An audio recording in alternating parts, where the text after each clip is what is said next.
రుద్ర మీడియాకు స్వాగతం.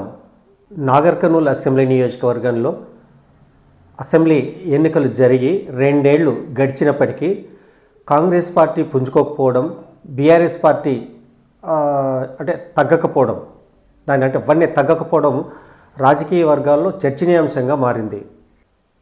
నాయకత్వం, అధికార బలం అన్ని హంగులున్న కాంగ్రెస్ పార్టీ చుక్కాని లేని నావలా ఉన్న దిక్కుతోచని పరిస్థితిలో ఉన్న బీఆర్ఎస్ను ఢీకొట్టలేకపోవడం, అధిగమించలేకపోవడం కూడా చర్చనీయాంశంగా మారింది. ఈ ప్రభావం రానున్న ఎంపీటీసీ, జడ్పీటీసీ, మున్సిపల్ ఎన్నికల్లో కూడా ప్రభావం చూపే అవకాశం లేకపోలేదన్నది రాజకీయ వర్గాల విశ్లేషణ. నాయకత్వం, అధికార బలం అన్ని హంగులున్న కాంగ్రెస్ పార్టీని చుక్కాని నావలా ఉన్నటువంటి బీఆర్ఎస్ పార్టీ తొడగొట్టి ఈ గ్రామ పంచాయతీ ఎన్నికల్లో సవాల్ విసరడం చూస్తే రానున్న ఎంపీటీసీ, జడ్పీటీసీ, మున్సిపల్ ఎన్నికల్లో కూడా కాంగ్రెస్ పార్టీకి ధీటుగా ఎదుర్కొనేందుకు సంసిద్ధంగా ఉన్నది. ప్రజల అభిమానం సంసిద్ధంగా ఉన్నారు ప్రజలు అనే అంశము మనకు స్పష్టమవుతుంది. కాంగ్రెస్ పార్టీ అధికారంలోకి వచ్చి 2 ఏళ్ళు గడిచినప్పటికీ ఏ చుక్కాలు లేని లావాల ఎటువంటి దారి తెన్ను లేకుండా ఉన్నటువంటి బీఆర్ఎస్ పార్టీ ఢీకొట్టడం చూస్తే అసలు ఎక్కడ జరిగింది ఈ లోపం? ఎవరిది లోపం? కాంగ్రెస్ పార్టీ వల్ల బలహీనత లేదా బీఆర్ఎస్ వల్ల బలం ఇంకా తగ్గలేదా అన్న విషయం పొలిటికల్ రేంజ్లో ఒక చర్చనీయాంశంగా మారింది.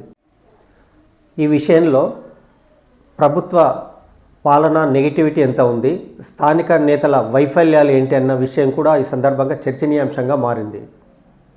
ఎన్నికల సందర్భంలో కాంగ్రెస్ పార్టీ పరంగా ఇచ్చినటువంటి వాగ్దానాలు ఎంతవరకు నెరవేర్చారు, అసలు నెరవేర్చిన వాగ్దానాలు కూడా ప్రజల్లోకి చెప్పుకోలేకపోవడం, ఇతర అంశాలు కూడా ఈ సందర్భంగా చర్చకు వస్తున్నాయి.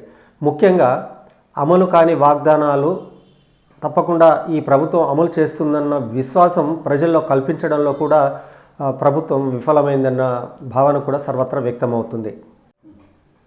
చేసిన అభివృద్ధి పనులను, ఇతరత్ర కార్యక్రమాలను కూడా సమర్థవంతంగా ప్రజల్లోకి స్థానిక నాయకత్వం తీసుకుపోలేకపోతుందన్న అభిప్రాయాలు కూడా వ్యక్తమవుతున్నాయి. ఇక స్థానిక విషయానికి వస్తే ఎమ్మెల్యే, ఎమ్మెల్సీల వైఫల్యం కూడా ఇందులో బలం పెరగకపోవడానికి, అవతలి వాళ్ళ బలం తగ్గకపోవడానికి ఒక కారణం అన్న అభిప్రాయం కూడా సర్వత్రా వ్యక్తమవుతుంది. అసెంబ్లీ ఎన్నికల్లో కాంగ్రెస్ పార్టీకి తెలకపల్లి మండలం భారీ మెజారిటీ ఇచ్చింది. సర్పంచ్ ఎన్నికల్లో సైతం అదే హవా కొనసాగింది. తిమాజిపేట మండలం బీఆర్ఎస్ మెజార్టీకి అడ్డుకట్ట వేయడంలో సఫలం కాగా, బిజినపల్లి స్వల్పంగా కాంగ్రెస్కు కలిసి వచ్చింది. ఇక తాడూరు మండలం బీఆర్ఎస్ పార్టీకి మెజారిటీ ఇచ్చింది. ప్రస్తుత సర్పంచ్ ఎన్నికల్లో తాడూరు మండలం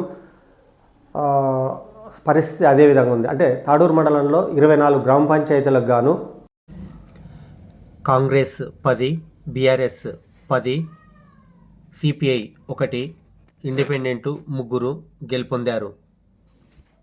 బిజినపల్లి మండలంలో మొత్తం 35 గ్రామ పంచాయతీలకు గాను 18 కాంగ్రెస్, 13 బీఆర్ఎస్లు గెలుచుకున్నాయి. ఇక తిమాజిపేట విషయానికి వస్తే మొత్తం అక్కడ 26 గ్రామ పంచాయతీలు ఉంటే చెరో 13 గ్రామ పంచాయతీలతో సమూజ్జిగా నిలిచారు. నాగర్ కర్నూల్లో 18 గ్రామ పంచాయతీలకు గాను 10 కాంగ్రెస్, 6 బీఆర్ఎస్, మరో 2 గ్రామ పంచాయతీలను ఉమ్మడి అభ్యర్థులు విజయం సాధించడం జరిగింది. నాగర్ కర్నూల్ మండల పరిధిలోని ఎమ్మెల్యే, ఎమ్మెల్సీల స్వగ్రామమైనటువంటి తోడుకుర్తిలో కాంగ్రెస్, బీఆర్ఎస్ల మధ్య జరిగిన హోరాహోరీలో కాంగ్రెస్ పార్టీ కేవలం 225 ఓట్ల స్వల్ప మెజారిటీతో గట్టెక్కింది. 4000 పైచిలకు ఓట్లు పోలుగాగా ఆ కొద్ది మెజారిటీ సాధించడం పరోక్షంగా బీఆర్ఎస్ నైతిక విజయం సాధించిందన్న భావన సర్వత్రా వ్యక్తమవుతుంది. ఇక మాజీ ఎమ్మెల్యే మరి జనార్దన్ రెడ్డి స్వగ్రామమైన తిమాజిపేటలోని మరి స్వగ్రామం నేరెళ్లపల్లిలో మాత్రం బీఆర్ఎస్ క్లీన్ స్వీప్ చేయడం జరిగింది. బిజినపల్లి మండలం నాగర్ కర్నూల్ నియోజకవర్గంలో 35 ఏది గ్రామ పంచాయతీలతో అతిపెద్ద మండలంగా ఉంది. ఇక్కడ గిరిజన తాండాలు ఎక్కువగానే ఉన్నాయి. ఈ మండలంలో కాంగ్రెస్ పార్టీ 18 స్థానాలు సాధించగా బీఆర్ఎస్ వచ్చేసి 13 స్థానాల్లో గెలుపొందింది. బీజేపీ 3 స్థానాలు, సిపిఐ 1 స్థానం గెలుచుకుంది. ఇంత పెద్ద మండలంలో బహునాయకత్వం సమస్య కాంగ్రెస్ పార్టీకి కొద్దిగా దెబ్బతీసిందని చెప్పవచ్చు. బహునాయకత్వాన్ని అదుపు చేయడంలో ఎమ్మెల్యే ఎమ్మెల్సీలు విఫలమయ్యారని, అక్కడ అవినీతి ఆరోపణలు, ఇతర అంటే తప్పుడు వ్యవహారాల్లో ఉన్నారని ముద్రపడ్డ వాళ్ళను వీళ్ళు ఎంబడేసుకొని తిరగడం, వాళ్లకు ప్రాధాన్యత ఇవ్వడం కూడా కాంగ్రెస్ పార్టీకి ఒక మైనస్ పాయింట్గా చెప్పుకోవచ్చు అనేది. బిజినపల్లి మండలంలో బహునాయకత్వంతో పాటు ఒకరికి మరొకరు వెన్నుపోటు పొడుచుకునేందుకు చేసిన ప్రయత్నాలు పార్టీ ఎదుగుదలకు గొడ్డలు పెట్టేలా మారాయనేది కూడా అక్కడ ఉన్నటువంటి ప్రజల అభిప్రాయం. ఈ విషయాన్ని సరిచేయడంలో ఎమ్మెల్యే డాక్టర్ రాజేష్ రెడ్డి కానీ, ఎమ్మెల్సీ దామోదర్ రెడ్డి కానీ మీనామేషాలు లెక్కిస్తున్నారన్న ఆరోపణలు ఉన్నాయి.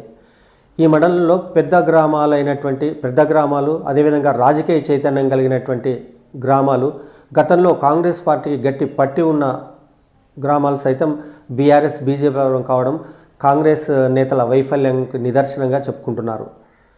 నాగర్ కర్నూలు మండలం కూడా విపక్ష పార్టీలను హక్కున చేర్చుకోవడం కూడా గమనార్హం. వీడియో మీకు నచ్చినట్లయితే షేర్ చేయండి, సబ్స్క్రైబ్ చేయండి, లైక్ కొట్టండి.